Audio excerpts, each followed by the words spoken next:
Hello Year 4, welcome back to our maths lessons. Here is Tuesday's lesson. So as always we're going to start with Give Me 5. So pause the video now, set a timer for 5 minutes and have a go at these questions. Off you go.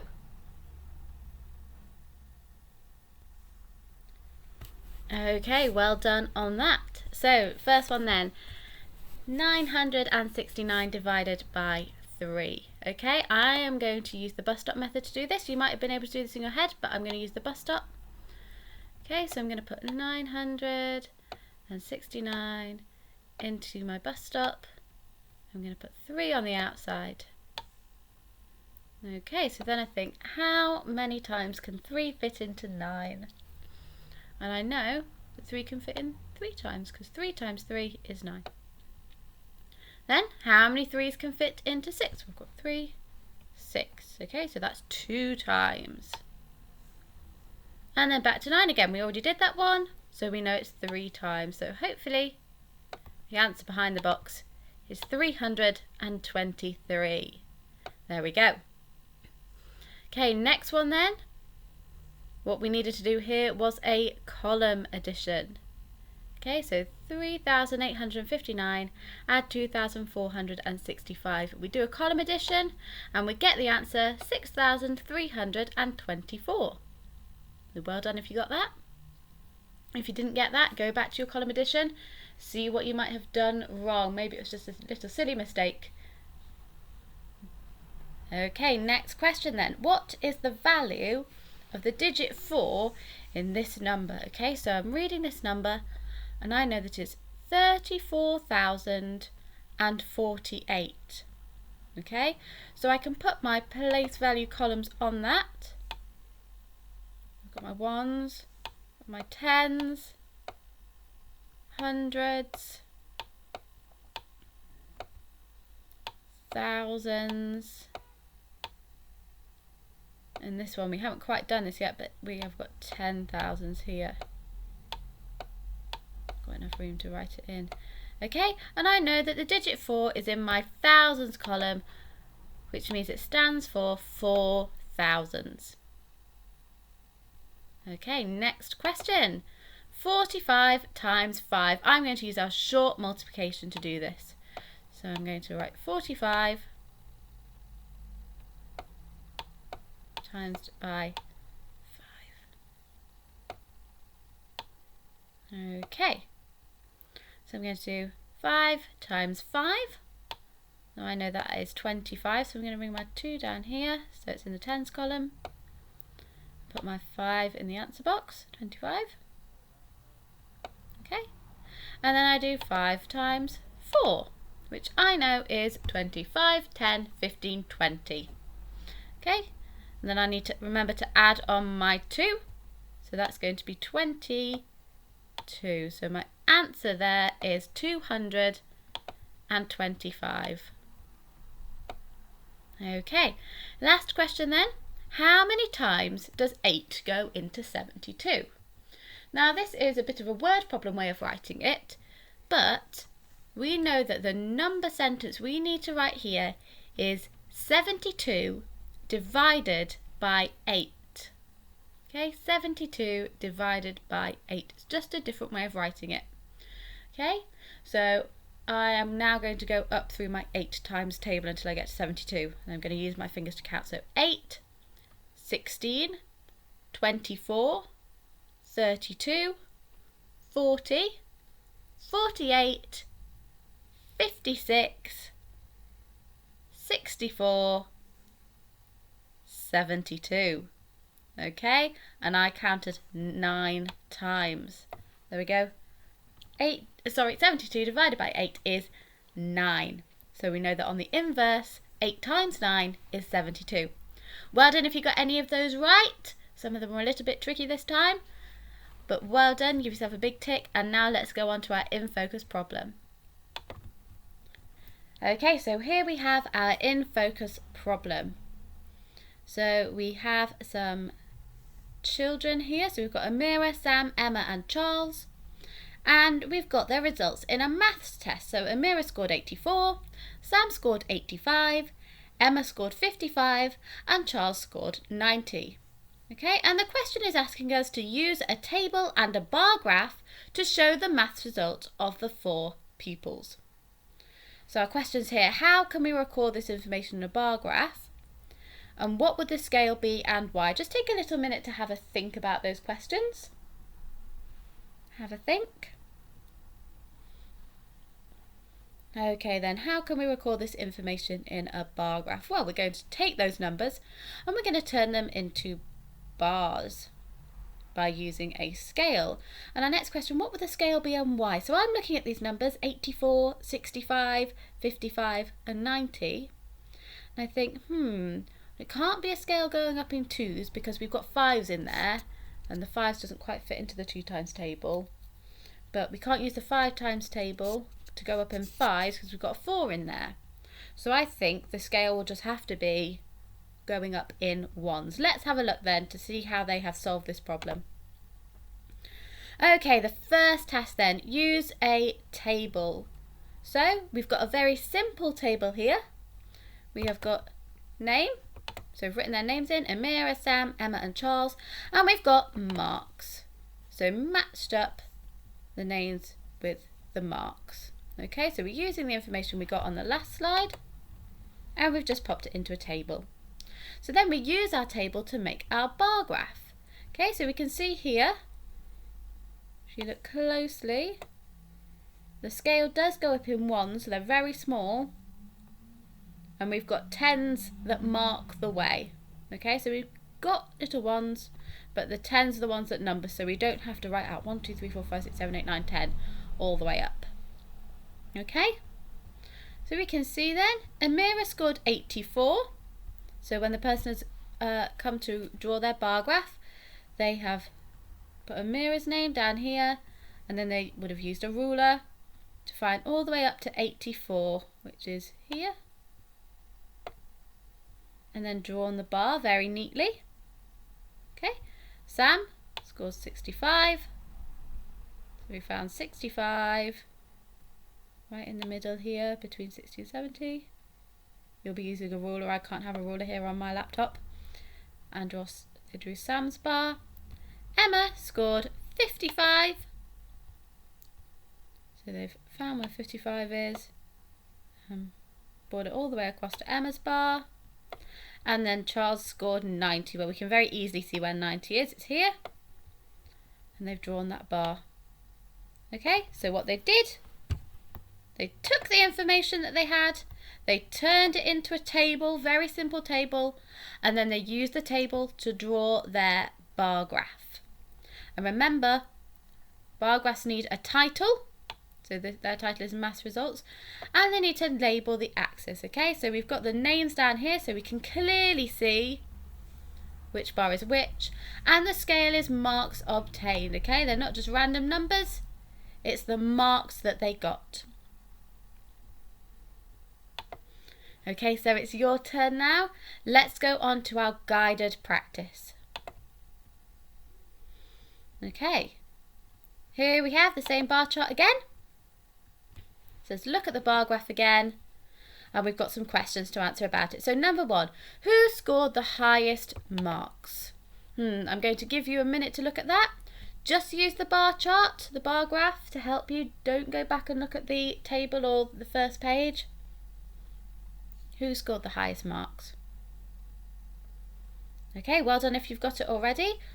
I know that to find who scored the highest marks, I need to find the biggest bar.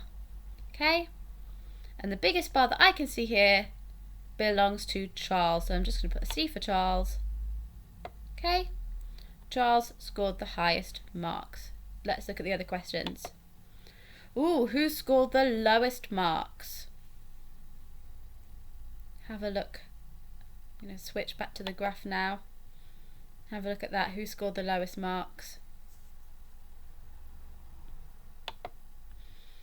What's the difference between the highest and lowest marks? What's the difference between the highest and lowest marks? That's a bit of a tricky question. How can we show Hannah's marks on the bar graph? She's saying she got this amount of marks. Sam aims to get 80 marks on the next test. How many more marks does he need in order to reach his goal? And the maths results of another group of pupils on the same test are shown on another bar graph. I think we might be missing someone on that. Ignore question 6 on this. Okay, so what I want you to do is to read through these questions and have a go by yourself. Pause the video. So you might have to flick back between this part of the video and this where I show you the bar chart. Okay? Pause the video and then we'll go through them. Okay, so lowest marks then. To find the lowest marks, we need to find the smallest bar, which is Emma's. Okay, so Emma scored the lowest marks. I'm going to pop that in, E for Emma. What is the difference between the highest and lowest marks? Okay, when we find the difference, we know that's another way for saying taking away. Okay, so we need to find the highest marks, and we know that that was Charles with his 90.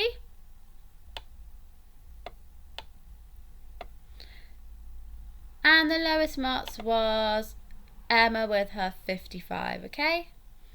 So we are doing 90 take away 55.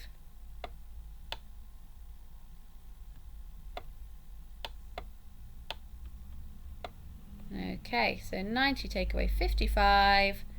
We might need to put this in a column actually, just so we check that we're doing it right. So you can't do 0 take away 5, so I'm going to come to my 9, make that 8, 10, so 10 take away 9 is 5, and 8 take away 5 is 3, okay?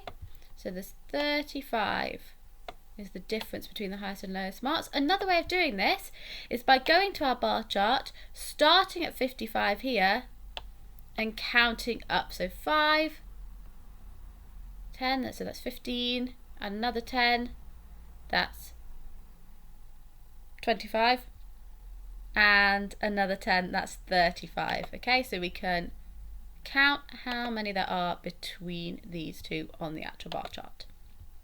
Okay, so I'm going to pop that in, 35. Okay, Hannah says, I got 82.5 marks.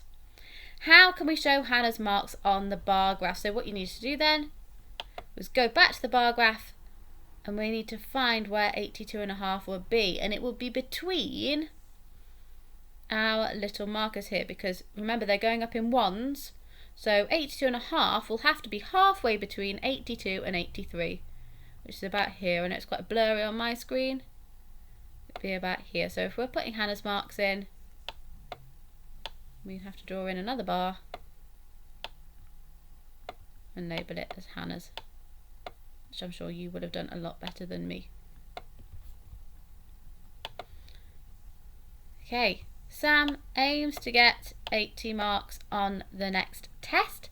How many more marks does he need in order to reach his goal? Okay, so he wants to get to 80 marks. Let's see how many marks he has got already. So Sam, he got, is it 65? I'm just going to check on my table. Yeah, that's right, 65. It's a little tricky for me to see on the graph. Okay, so he's on 65 and he wants to get to 80. So I'm going to mark on 65 here. I need 5 to get up to 70. And then another 10 to get up to 80. So 5 add 10, I know, is 15. So Sam needs 15 more marks. Ignore this last question as we're clearly missing a little bit off. Okay, now it's time then to go on to our worksheet. Okay, pause the video. We've got another table which tells us 4 children's scores in a game, and you are going to put that information onto a bar graph. Okay, pause the video and off you go. Alright then, so for the first step, first question, we are drawing a bar graph to show the scores. Okay, so you should have seen Sam got 64. Did you use your rulers to find where 64 was? And then drawn a bar going down. Yours will be so much neater than mine. Hannah got 23, so we're going to 20, 1, 2, 3, there. Hannah's bar. Emma got 38. 30, 5, 6, 7, 8. There.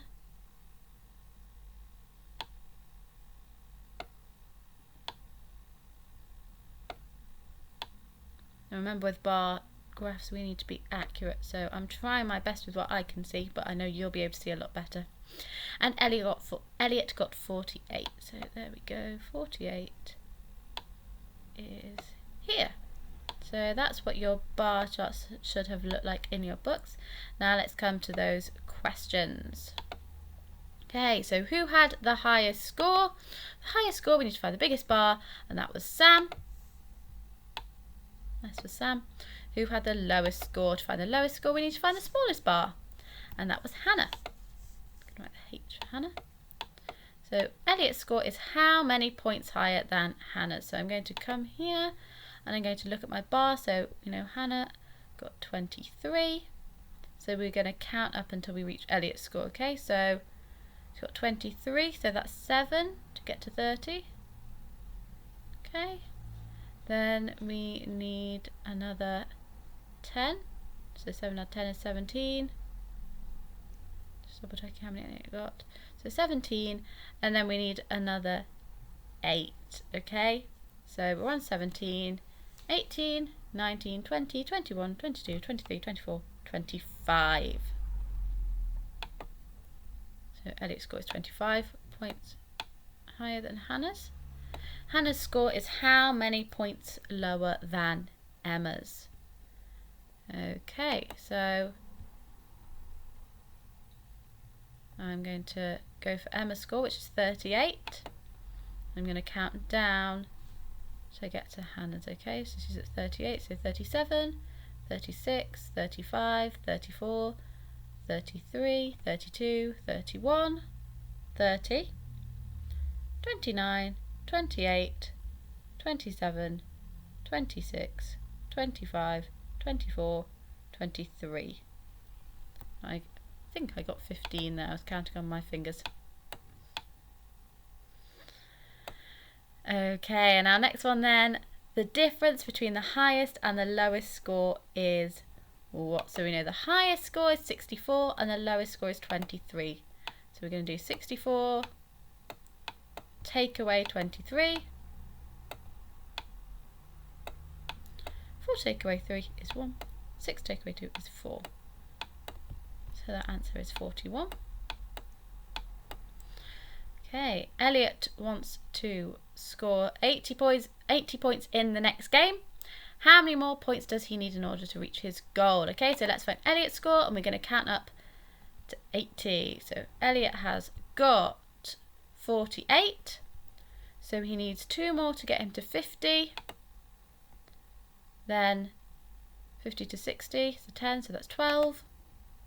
Another 10 to 70, 22. And then we know even though 80 is not there, there'd be another 10, so that would be 32. He needs 32 more points. Okay. And question G, complete this table to show the total scores. Who has the higher total, the boys or the girls? Okay, so we need to add those scores together based on whether they are a boy or a girl. So let's do the boys first. So Sam and Elliot, that's 64 add 48. Come down here, 64 add 48.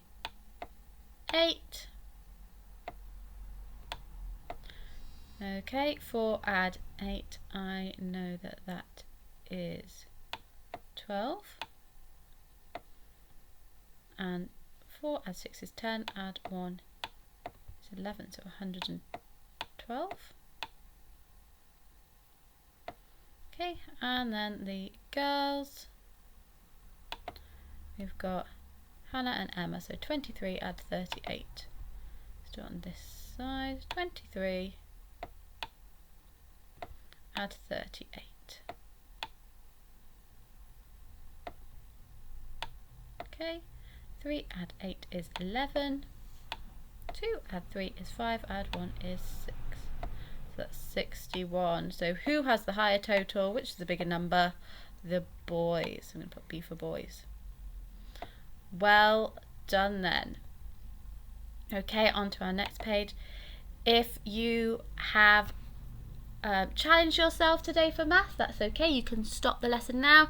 If you want more of a challenge, here we have a slide with favourite Chris. So we've got a bar graph of favourite Chris. This one is still a bar graph, it's just going the other way. Okay, so it's just going a long ways instead of vertically upwards. So it's the same thing. So answer these questions. Okay, and the answers will pop up soon. Okay, so we've got our answers, just to double check these if you need to. And then here are our answers to the challenge. Okay, well done on that lesson today. You've all worked absolutely brilliantly.